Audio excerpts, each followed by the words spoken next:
Solomon made an alliance by marriage with Pharaoh, king of Egypt. He married Pharaoh's daughter.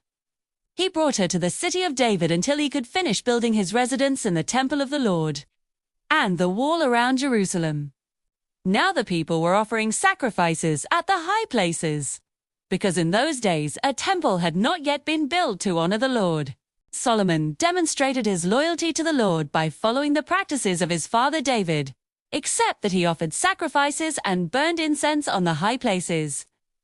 The king went to Gibeon to offer sacrifices, for it had the most prominent of the high places.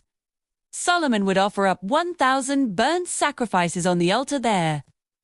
One night in Gibeon, the Lord appeared to Solomon in a dream. God said, "Tell me what I should give you." Solomon replied, "You demonstrated great loyalty to your servant, my father David, as he served you faithfully, properly, and sincerely. You have maintained this great loyalty to this day by allowing his son to sit on his throne. Now, O Lord my God, you have made your servant king in my father David's place. Even though I am only a young man and am inexperienced, your servant stands among your chosen people. They are a great nation that is too numerous to count or number. So give your servant a discerning mind so he can make judicial decisions for your people and distinguish right from wrong. Otherwise, no one is able to make judicial decisions for this great nation of yours." The Lord was pleased that Solomon made this request. God said to him, "Because you asked for the ability to make wise judicial decisions, and not for long life, or riches, or vengeance on your enemies, I grant your request and give you a wise and discerning mind, superior to that of anyone who has preceded or will succeed you. 2. Furthermore, I am giving you what you did not request, riches and honor, so that you will be the greatest king of your generation. If you follow my instructions by obeying my rules and regulations, just as your father David did, then I will grant you long life." Solomon then woke up and realized it was a dream. He went to Jerusalem, stood before the Ark of the Lord's covenant, offered up burnt sacrifices, presented peace offerings, and held a feast for all his servants. Then 2 prostitutes came to the king and stood before him. One of the women said, "My master, this woman and I live in the same house. I had a baby while she was with me in the house.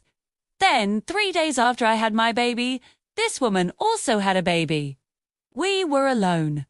Except there was no one else in the house except the 2 of us.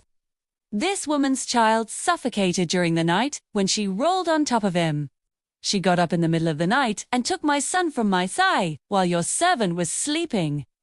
She put him in her arms and put her dead son in my arms.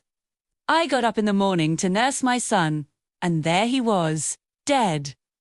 Birds. When I examined him carefully in the morning, I realized it was not my baby."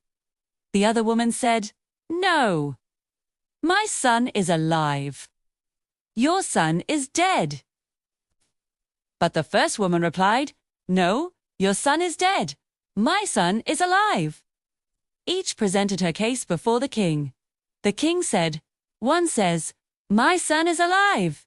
Your son is dead,' while the other says, 'No, your son is dead. My son is alive.'" The king ordered, "Get me a sword." So they placed a sword before the king. The king then said, "Cut the living child in 2 and give half to one and half to the other." The real mother spoke up to the king, for her motherly instincts were awakened. She said, "My master, give her the living child. Whatever you do, don't kill him." But the other woman said, "Neither one of us will have him. Let him cut him in 2. The king responded, "Give the first woman the living child. Don't kill him. She is the mother." When all Israel heard about the judicial decision which the king had rendered, they respected the king, for they realized that he possessed divine wisdom to make judicial decisions. The moral of this story is that true wisdom is a gift from God, characterized by discernment, justice, and compassion.